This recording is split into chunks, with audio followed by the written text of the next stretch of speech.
Hi, everyone. My name's In, so I'm the product manager from CUSABIO. It's my pleasure today to have all of you in our webinar. Today we will focus on the ELISA techniques, and we will talk about the principles, ELISA principle, and we will talk about the quantitative ELISA and qualitative ELISA. For quantitative ELISA, we will talk more about how can we draw the standard curve and how can we perform our data analysis. And the same for the qualitative ELISA. Then the last section, we will talk about the common problems that from our customers, some issues that happened during their experiment, like the issues they have when they draw the standard curve. So the first part, let's introduce the ELISA. ELISA, the full name is enzyme-linked immunosorbent assay. It combines the specificity of antigen-antibody interactions with the high catalytic efficiency of enzyme on the substrate. And all this results in a highly sensitive experiment technique. And as you see in the ELISA experiment, we usually have three elements. We have antigen, and we have antibody, and also we have the enzyme that can react with the substrate. The ELISA has a very wide applications. So most of you may know that it can be applied in biology, and also it can be used in the clinical medicine and food safety. And also we can use the ELISA technique to detect the drug residues. After this, I want to bring you some information about different types of ELISA. So here in today's webinar, we talk about 4 different types. The classic one, which we say the double antibody sandwich ELISA. This type of the ELISA is with high sensitivity and also high specificity. Usually, this type of ELISA is used to detect the macromolecules because the macromolecules, they are large enough to bind to different antibodies. So as I showed you here, so it's commonly the usual setup is that we have the capture antibody that's coded on the plate. Then we can use the capture antibody to capture the target protein.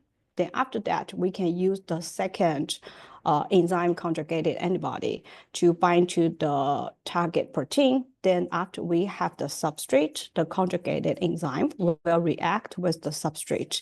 Then we observe the color, then we use the color to perform the analysis based on the intensity of the color.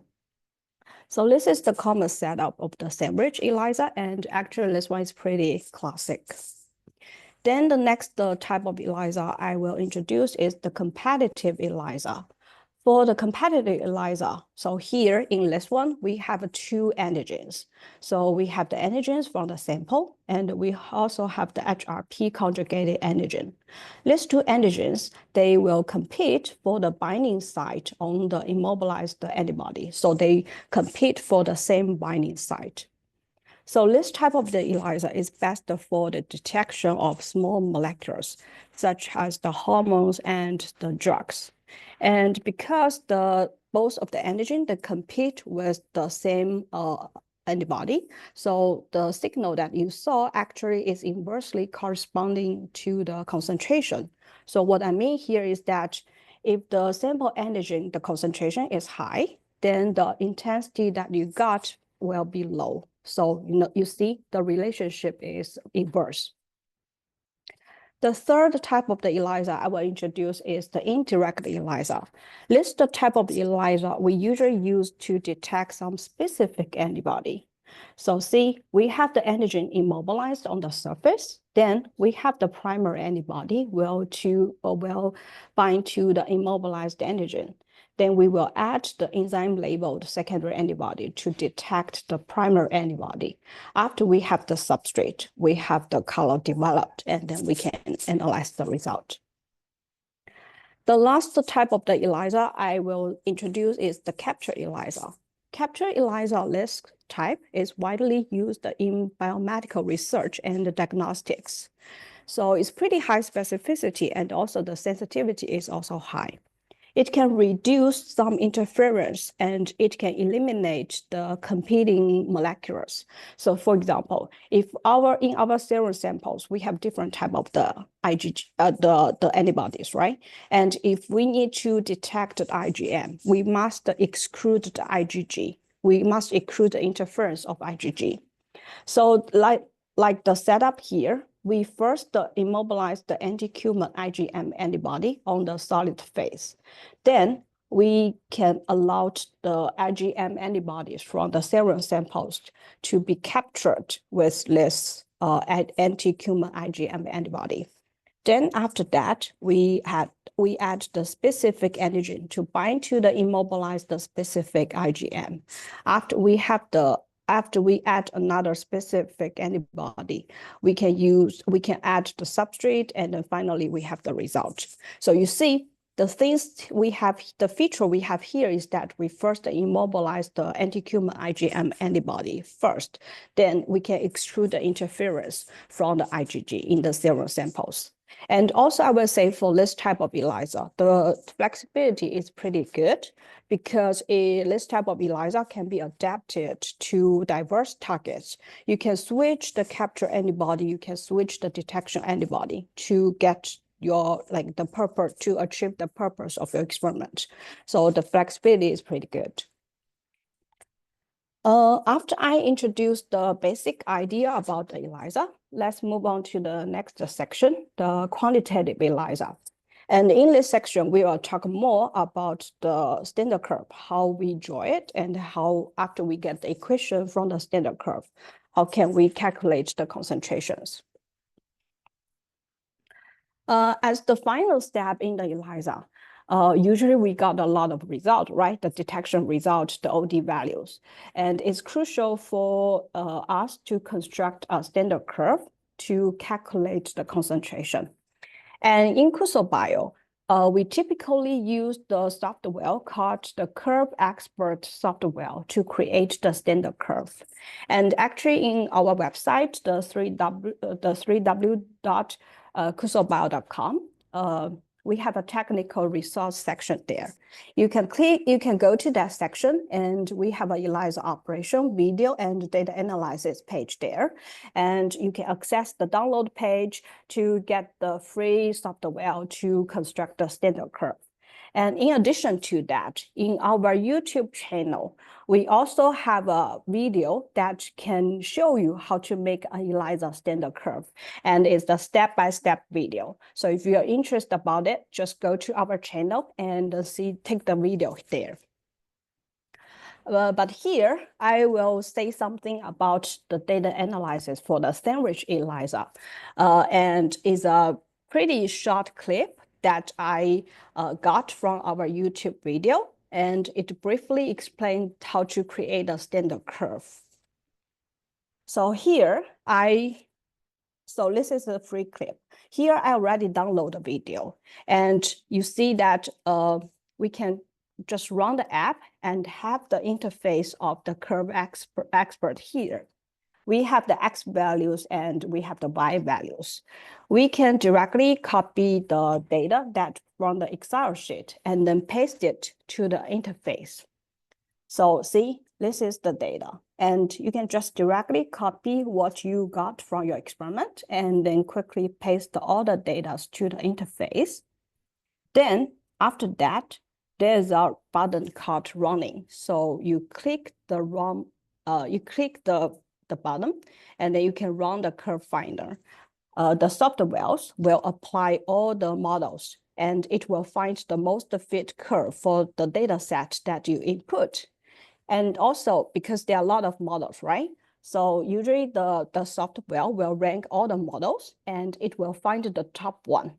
So the top one means that the model that it finds is the most fit for your data set. So as you see, there's a R value here. It means the correlation coefficient. And because we usually use this R value to access the fitness, since this one is pretty close to 1, and also the standard deviation is only 3, so I will say that the model that the software will find for you is the most of the fit for your data. So this is just a short clip that I got from the YouTube video. If you want to know more, just go to our channel and then take a look. So I just introduced the data analysis for the double sandwich ELISA. And here I will also show you how can we perform the data analysis for the competitive ELISA. So here, the same. We have the data set in from the Excel sheet, and we can just directly copy and paste the values to the interface. Then we can run the run button to bring up the curve from the interface. So this is the interface, and we see a lot of models here. We can directly click the OK, and the software will draw the standard curve for you. And the standard curve that the software picked for you is the most of the fit. As you can see, the R square here, the R value here is pretty close to 1. And I think the software will rank all the models and find the optimal curve, and you can just directly use it. So if you take a look at the models that the rank the number 2, the Harris model, if you compare the Harris model with the double MF model, you see the R value are slightly different. So why I say the software will choose the best one for you, because if you compare the R value between these two models, you see this one is the best. Then after we got the standard curve, we need to use the equation to calculate the exact concentration for your samples, right? So after we got the model, after we find the model, you can directly click the information bottom here, and the software will show up a standard curve equation. So you can directly click the copy and then paste the equation to the Excel sheet. So see, everything has been copied, pasted to here. This is the model that the software will find for you. And the coefficient data, A, B, C, D, E, they are all here. You can use the OD values. So these OD values, they are the ratings for your samples. So directly use the, take the OD and then copy it, use the equation to calculate the concentration. So this calculation is pretty easy. You can just directly use the Excel to get the exact number. And also with the Excel, it's pretty easy to perform the batch calculations. And another important thing I want to remind you is that do not forget the dilution factor. So see, for the number, the sample, we have 2 different dilution factor. For the 500 dilution factor, you need to multiply the 500 to get the final concentration. And for the dilution factor 2000, you need to multiply the dilution factor 2000 to get the final value.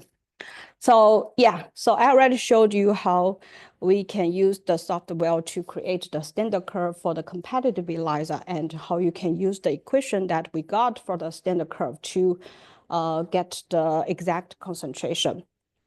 And last, I want to remind you that for different type of the ELISA, the regression model can be different. So see, the double antibody sandwich method, since this one is the positive correlation, so the models, the regression models that the software find for you, they are different from the competitive method, because the competitive method, see, is a negative correlation. So the regression models will be different, and the curve fitting will also be different. Then let's move to the third section, the qualitative ELISA.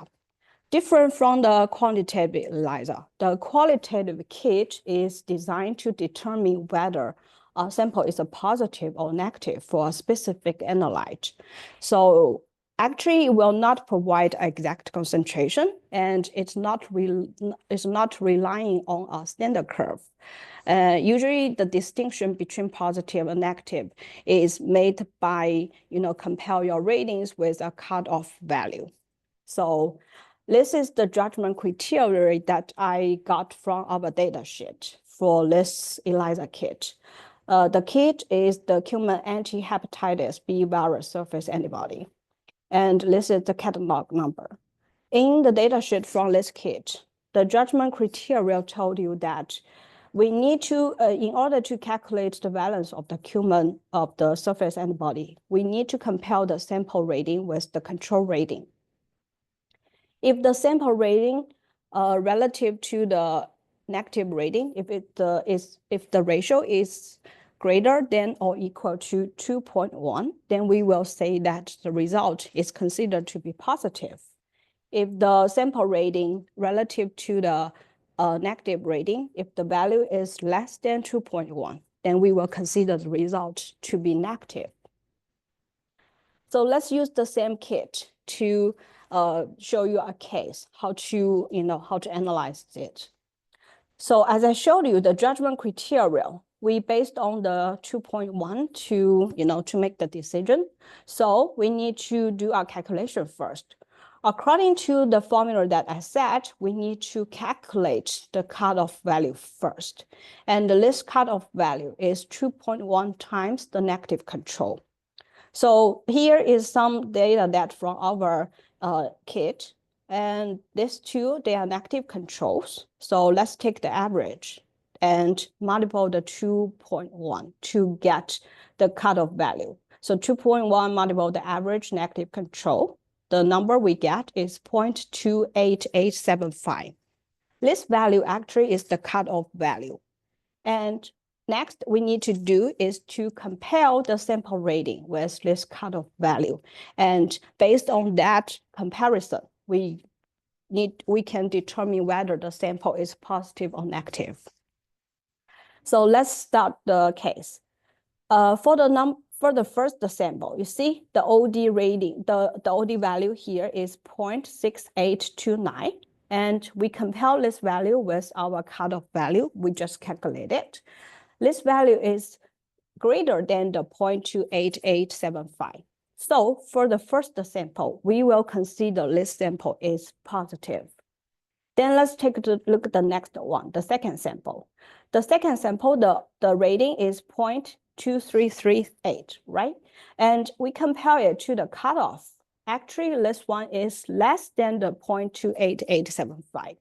So for the second sample, we will say that this sample is negative. See, it's pretty quick. And you can just do all the rest, the determination based on the comparison, comparison between the sample rating with the cutoff value. So then you can quickly make some decisions, whether your sample is positive or negative.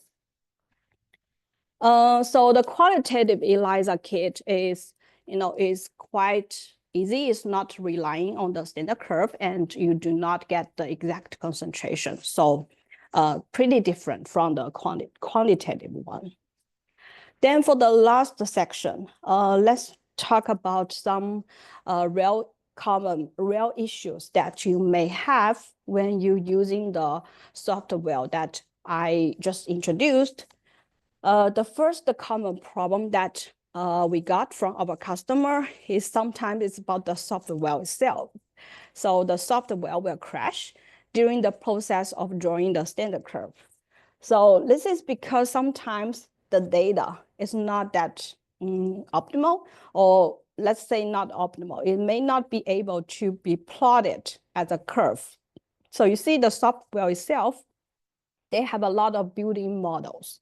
And the data sets that you input, they cannot be plotted as a curve for the certain models that you click here. So in this case, it's better to remove or unclick the model and perform the analysis again. But sometimes because the software will crash and the refreshing process is very fast, we cannot tell that which model is not available. So it's probably necessary to try to remove one by one. So you see, you can try to unclick this one, and you can try to unclick this one, and run the software again, and then to see whether you can get a standard curve constructed. I know it's a little bit time consuming. So in this case, if you cannot do it yourself, you can directly send the data to us, and we can help you to draw the curve. Then the next common problem is also about the software. So sometimes customers told us there were some abnormal prompts pop up during the construction. And this is the case. So in this case, the software saying that an invalid degree of the polynomial has been allowed, and we need to adjust the list parameter, or we need to disable the polynomial family. So see, the prompts, they already provide the direct explanation for this problem. And also it told us to do something, to adjust something to include this issue. So in this case, we can either unclick the polynomial model, and we can also adjust the polynomial degree, like the previous degree is 4, we can adjust the 4 to 3, and we can click the OK to proceed again to see whether we can get a standard curve. So in this case, we unclick this one, and we also adjust this one. Then see, the prompt disappear, we got a standard curve that constructed. So we also, then you can proceed with your further analysis. So this is about about the software. Then the next one is about the standard curve. So after we get the standard curve constructed, our customer saying that, oh, why our formula, they have the ellipsis here. So actually the ellipsis is related with the formula. So this formula is the polynomial model, right? And the polynomial model itself is characterized by the continuously increasing power of x. So for this formula, the general form of the model is look like this. And if you have a 4th degree of the polynomial fit, then the maximum power is 4, right? And because the maximum power is 4, you will have 5 different coefficients. So 4th degree means the highest power 4, so it requires 5 coefficients. It's just about the model that it used, and it's corresponding to, and then it's related to the equation.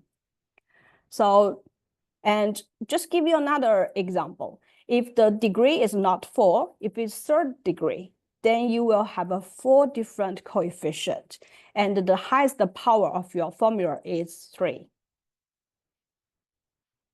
Another question that we got from our customer is also about the formula, but this time is that our customer saying that, oh, why we have an E instead of some regular format of the numbers. So one case is that the values in the formula appear with an E. So especially like you find here, the coefficient number, you see a lot of E there. And actually, this is the format issue. The E meaning that the software is using the scientific notation. It's not general form. It's not numeric form. So after you copy this one to the Excel sheet, it's quite easy to fix it.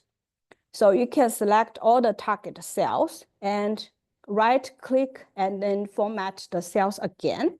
Change the scientific format into the general format. See, after you change this one to the general format, the E disappear. So it's changed to the standard numeric format. You see the real numbers. It's quite easy to fix in the Excel. The last problem that I will mention is about the standard curve. So people ask that why we get different fitted curves and for the same data. So ideally, we know that identical data set, they should generate the same fitted curve. However, during the data entry, unintended 0 to 0 data point, it can be accidentally included. But for this case, we need to manually remove this data point before we build our standard curve. For the sandwich ELISA, for the sandwich ELISA setup, sometimes if you have the unintended 0 to 0 data point, it may not have a great impact. So it's not that important, or it's not that causing some big issue. But if your experiment setup, the ELISA is with the competitive setup, then it can be a great issue. because as you see, if you have the 0, 0 data point here, the curve look like this. But then after you remove that one, the standard curve looks much better. And also the, things change a lot. So be sure that you do not have this 0, 0 data point when you, before you join the standard curve. Just manually remove it before everything. So with all this, we have already covered the key points for today's webinar. And for the last several minutes, I want to introduce our company. We are CUSABIO. CUSABIO means customer satisfied biology reagent. And we are specialized in membrane expression and antibody screening. We have 5 different product lines. We do not only have ELISA kit, we also have proteins, we have antibodies. We can also provide the molecular biology products and also the small molecular antigens. Our products has been exported to many countries, including Europe, America, Japan, and also Germany. Also, we have a very good relationship or the cooperation with big companies like the Pfizer, Sanofi, Moderna, Zinker, and Johnson & Johnson. So as you see, we have a very good relationship with all these famous companies. And last, thank you for your attention. If you want to stay connected with us, here is the link in barcode. Please scan it and follow us there, and we can stay connected. So thank you so much, and thank you for your attention.